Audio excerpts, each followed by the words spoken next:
Question says which of the following will have the most negative electron gain enthalpy and which the least negative। तो यहाँ पे क्या पूछा गया हमको कि यहाँ पे सबसे ज़्यादा इलेक्ट्रॉन गेन एंथैल्पी किसकी होगी और सबसे कम इलेक्ट्रॉन गेन एंथैल्पी किसकी होगी। तो हमको पता है लेफ्ट टू राइट क्या होता है, इलेक्ट्रॉन गेन एंथैल्पी बढ़ता है, electron gain enthalpy left to right क्या होता है, बढ़ता है। टॉप टू बॉटम में क्या होता है, फर्स्ट इंक्रीज और उसके बाद क्या होता है देन डिक्रीज। याद करो मैंने बताया था तुमको। तो जब मैं बात फ्लोरीन और क्लोरीन के बीच में करूँ तो इन दोनों में सबसे ज़्यादा किसका होगा इलेक्ट्रॉन गेन एंथैल्पी, क्लोरीन का होगा। तो ये मानते सब।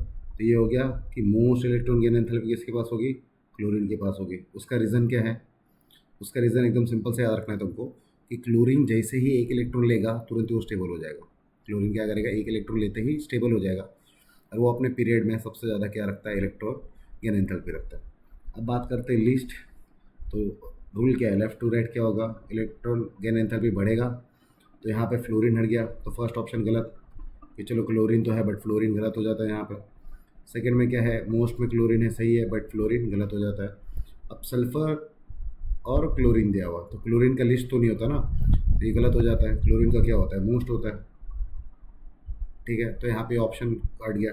अब बात कर लेते हैं थर्ड की, लास्ट ऑप्शन की। तो क्लोरीन तो यहाँ पे सही है। अब फोस्फोरस की बात कर लेते हैं। तो फोस्फोरस आता है नाइट्रोजन के नीचे, बराबर। अब नाइट्रोजन और फोस्फोरस में इलेक्ट्रॉन गेन एंथैल्पी किसकी ज़्यादा होगी, फोस्फोरस की। बट यहाँ पे एक कंडीशन है, जो फोस्फोरस है ना इसका कॉन्फ़िगरेशन होता है 3s2 3p3। मतलब ये क्या होगा, हाफ फील्ड होगा। ये क्या होगा हमारा, हाफ अ फील्ड। और हाफ फील्ड के कारण इसको क्या मिलेगी, स्टेबिलिटी मिलेगी।